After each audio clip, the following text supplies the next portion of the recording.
Siguiendo con la serie de películas sobre la educación, me gustaría hoy comentar una pequeña obra de arte que es Una noche en la ópera de los hermanos Marx, una película rodada en 1935.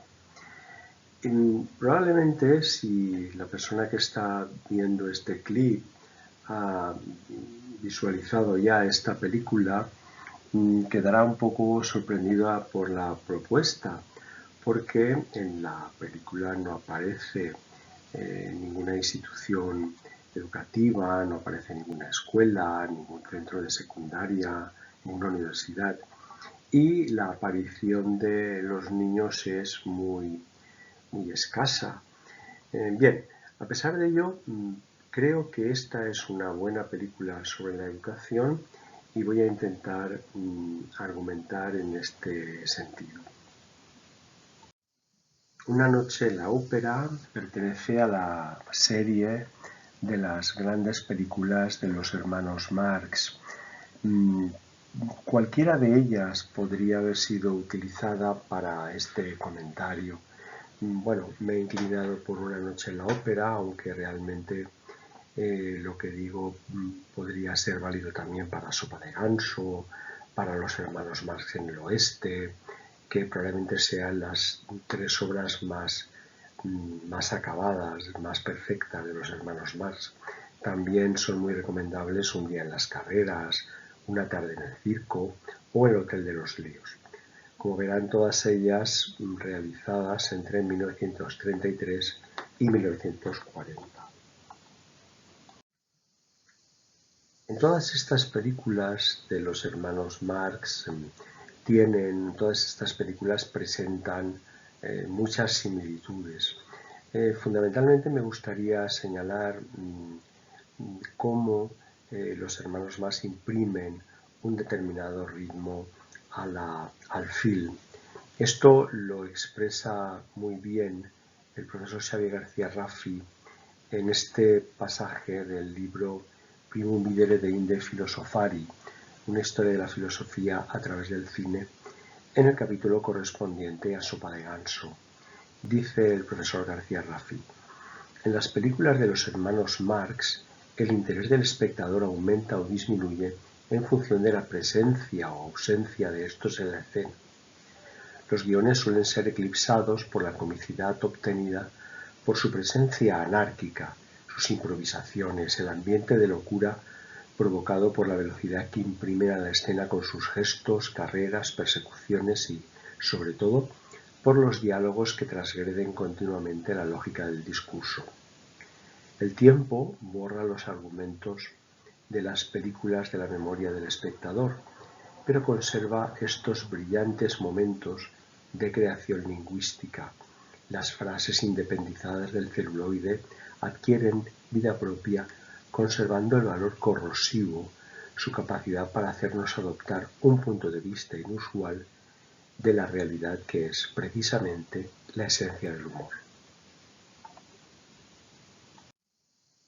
Las películas de los hermanos Marx, por así decir, triunfaron en el contexto de la Gran Depresión norteamericana, de la gran crisis económica que se extiende a partir de 1929. Por lo tanto, tuvieron, por así decir, una función social inequívoca de entretenimiento o de evasión. En el caso de Una noche en la ópera, que es la que nos ocupa, que también en algún país latinoamericano fue titulada Escándalo en la ópera, fue rodada en junio-agosto de 1935 y en el caso de España fue estrenada en Madrid y en Barcelona en junio de 1936, por lo que además al drama de la Gran Depresión se unía la guerra civil que, como ustedes saben, el golpe de estado de los generales que desencadenó una guerra civil en julio de 1936. La película, como otras películas de los hermanos Marx, fue dirigida por Sam Wood y de ella hay escenas emblemáticas que han pasado a la historia del cine. Ustedes pueden ver la escena del camarote de los hermanos Marx. Además pueden, si ustedes se fijan, ver el recurso por el cual se va desplazando una pared de este camarote para darle mayor espacio y producir esta sensación de abarrotamiento. Otra escena también muy conocida es aquella en la que dos de los hermanos Marx protagonizan este delirante diálogo sobre un contrato, sobre la parte contratante de la primera parte. Bien, considero que Una noche en la ópera u otras películas de los hermanos Marx, por así decir, rememoran el núcleo mismo del proceso educativo. El núcleo mismo del proceso educativo tal y como se plantea en los escritos platónicos que toman pie en el proceso contra Sócrates. Hace aproximadamente un siglo, se estudiaron con métodos filológicos los diálogos platónicos y más o menos se acordó una cronología. Ustedes saben que Platón redactó algunos diálogos, hemos conservado aproximadamente unos 30, y como ya dije, con estos métodos filológicos y también por su contenido, podemos organizarnos cronológicamente. Así, llegamos a la conclusión que los primeros diálogos que redactó son aquellos que se referían al proceso y ejecución por suicidio de Sócrates, como son, por ejemplo, la Apología, el Fedón, el Critón, el Fedro, etc. Bueno, pues hay que recordar este elemento del proceso contra Sócrates para ver qué relación guardan las películas de los hermanos Marx con la educación, ¿no?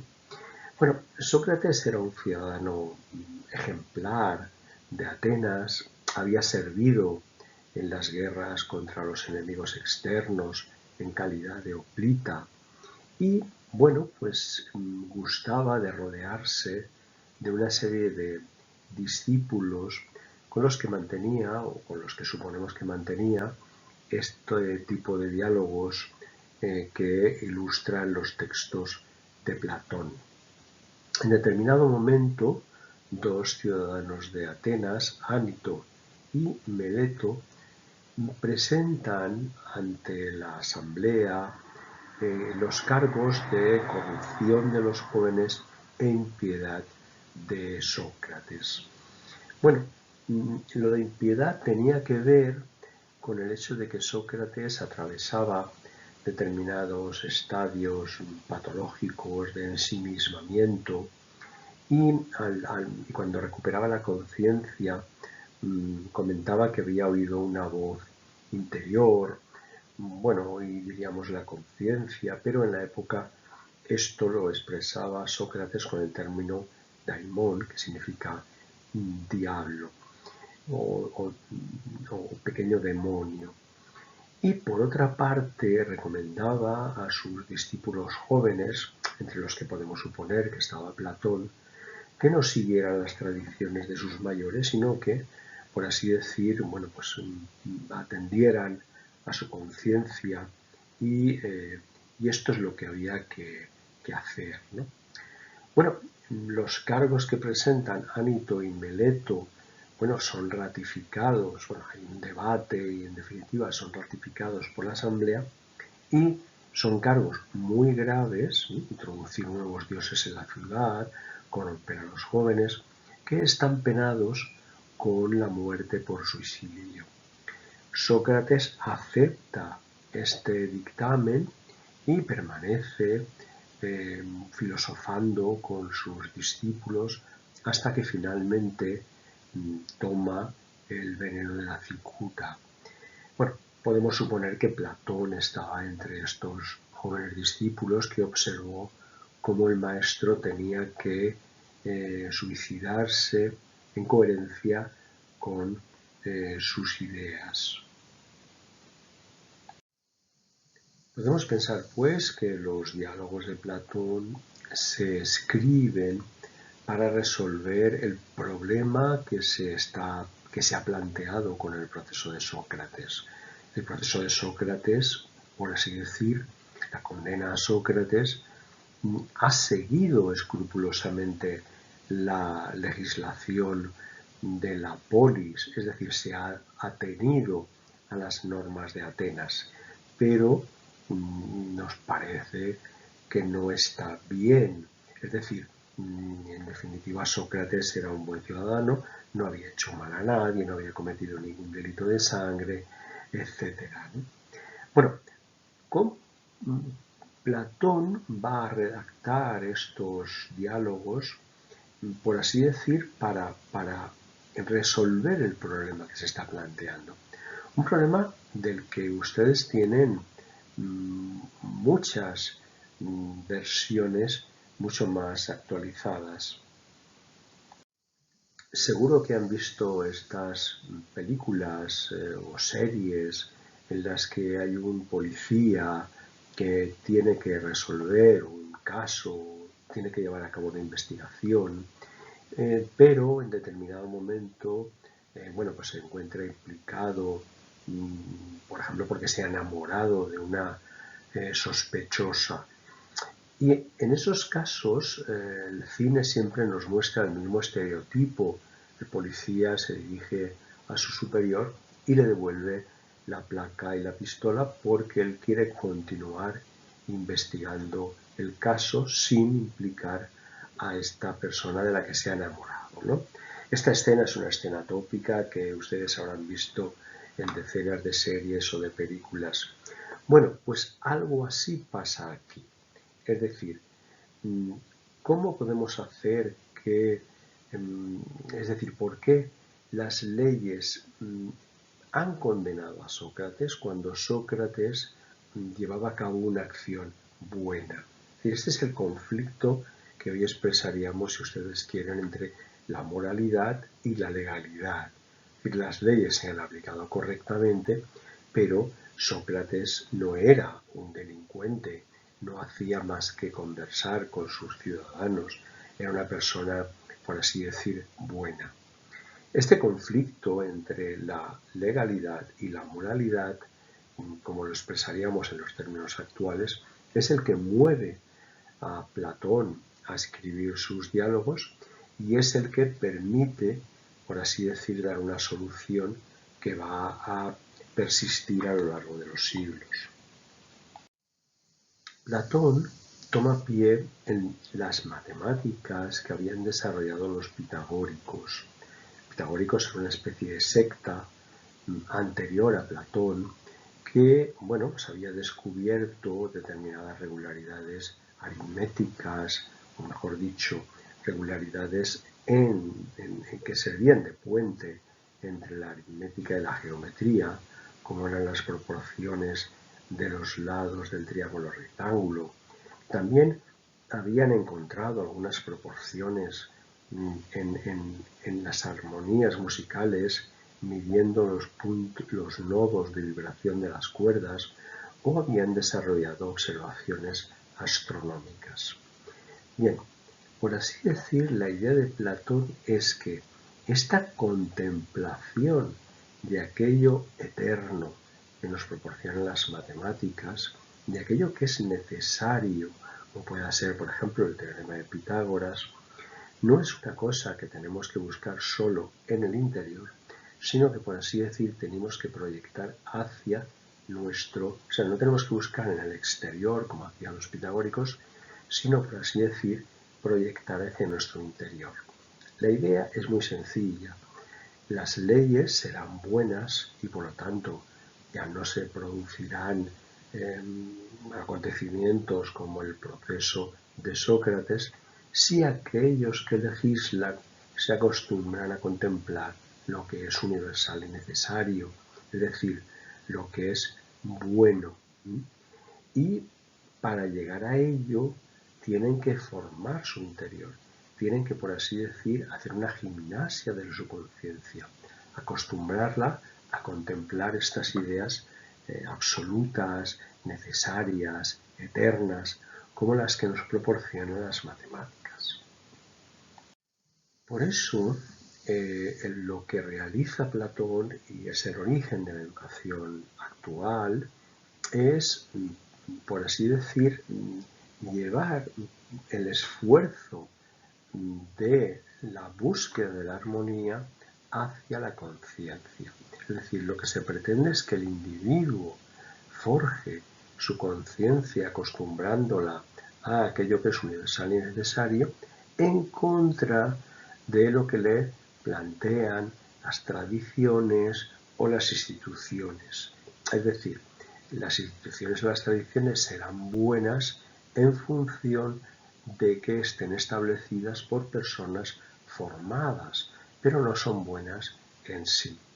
Por eso, de alguna manera, la crítica que hacía Sócrates a las tradiciones tenía sentido, o ese mensaje de que los jóvenes no tenían que seguir aquello que estaba establecido, tenía precisamente ese sentido.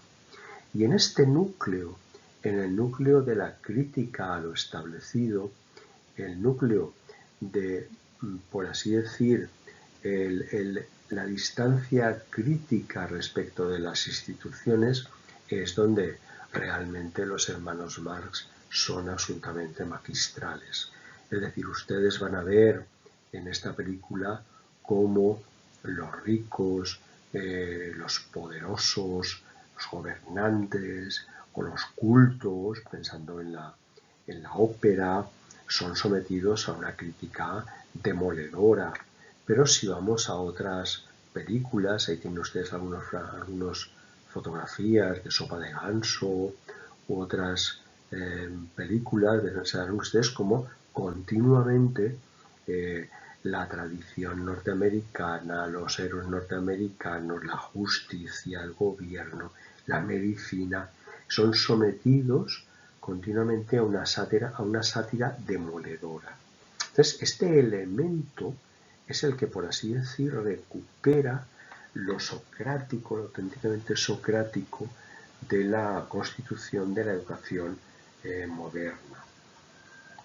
También en algunas películas está muy marcado el tema del viaje, es decir, el viaje siempre es un viaje formativo. Esto lo tienen ustedes en el origen mismo de la tradición literaria occidental, con la Odisea de Homero.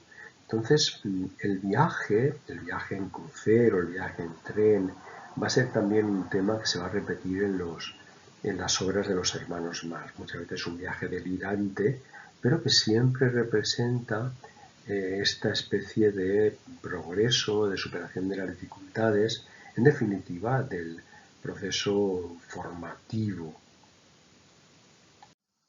Bueno, un elemento absolutamente central en las películas de los hermanos Marx es el uso del lenguaje. Es un lenguaje, por así decir, mejor dicho, es un uso que fuerza el lenguaje, que lo retuerce, que llega con esta finalidad humorística a buscar todo tipo de juegos, de pequeñas bromas, de dobles sentidos. Aquí, por ejemplo, les he copiado en la versión original 3 fragmentos en los que, bueno, pues Groucho Marx aquí que encarna el personaje de Otis Driftwood, bueno, pues deja caer estas expresiones tan absolutamente descabelladas, hilarantes, que llenan sus películas. Les recomiendo que paren la proyección y que analicen estos textos que, sin lugar a dudas, son sumamente divertidos. Bueno, ya entrando en algunos otros aspectos de la película, bueno, la película cuenta con 2 actores secundarios de lujo, como son Margaret Dumont, bueno, pues esta mujer que aparece prácticamente en todas las películas de los hermanos Marx, como La Réplica, la mujer seria frente al continuo, vamos, al continuo enloquecimiento en el que se mueven los protagonistas, ¿no? Y bueno, y se comenta que realmente Margaret Dumont no entendía muy bien las bromas que hacían los hermanos Marx, ¿no? Es decir, que no compartía este humor, ¿no? Pueden encontrar también a Sid Ruman, que aquí interpreta el papel de Hermann Gottlieb y que, bueno, lo pueden ver ustedes en una maravillosa película también sumamente divertida, que es, bueno, Ser o no ser, o también a veces se presenta como To be or not to be, de Ernst Lubitsch, sin duda, junto con El Gran Dictador, una de las mejores películas que se ha hecho contra el nazismo. En este caso la protagonista es Kitty Carlisle, que bueno, era una cantante de ópera y la verdad es que no se prodigó en el cine, a pesar de que en esta película su interpretación es absolutamente impecable. Un elemento constante en las películas de los hermanos Marx y que merecería un estudio más pormenorizado es la presencia de las minorías o de los colectivos, por así decir, marginales o marginados, ¿no? Aquí van a ver ustedes cómo bueno, aparecen los inmigrantes italianos que van en un crucero a Estados Unidos, pero bueno, en otras películas nos van a aparecer una comunidad de personas de color que interpreta, bueno, pues ritmos de jazz, o van a aparecer personajes que rememoran a los indios, ¿no? Piensen ustedes que en esta época, en los años 30, no había ningún tipo de respeto por estos colectivos, todo lo contrario, es decir, las leyes de Estados Unidos eran profundamente racistas y no solían aparecer en las películas, salvo en papeles muy subordinados, ¿no? La visión de los hermanos Marx en estas películas siempre es una visión sumamente amable, sumamente comprensiva, que, por así decir, vamos, no está teñida del racismo que imperaba en la época. Bueno, de los números musicales, además de los números de ópera, como la Traviata, etcétera, ¿no? Me gustaría destacar dos canciones, la canción Alone, que interpreta la protagonista y que también aparece en otra película, bueno, aparecen más películas, pero la pueden ustedes encontrar en una película Andrés Harvey Tenorio, que fue una película que consagró, por así decir, la relación en la pantalla de Mickey Rooney y Judy Garland. Bueno, eran dos jóvenes o incluso podríamos decir que dos actores de apariencia más aniñada que, bueno, pues protagonizaron una serie de películas en torno a este personaje de Andrés Harvey que, bueno, pues más o menos eran como dos novios, una pareja y, bueno, y son, vamos, fueron una serie bastante exitosa. Hay que decir que Mickey Rooney bueno, pues tiene el récord de ser el actor que más tiempo ha estado interpretando, desde prácticamente un niño hasta una edad realmente muy avanzada, estuvo haciendo películas, ¿no?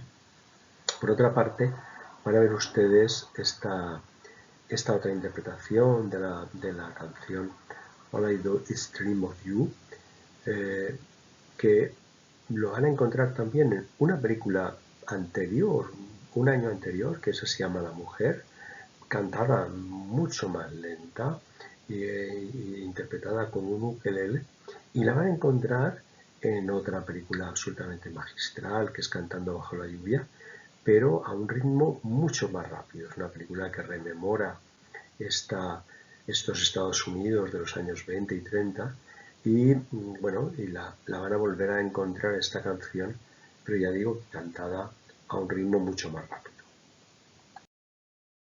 Bien, les animo a que disfruten con Una noche en la ópera o con cualquier otra película de los hermanos Marx, como Sopa de Ganso, o Una tarde en el circo, o Un día en las carreras, porque realmente son películas muy divertidas, pero que nos hacen pensar además sobre el sentido de la crítica a las instituciones, sobre el sentido del uso del lenguaje, y estos elementos no son marginales a la educación, sino que son absolutamente esenciales, al menos desde la tradición platónica.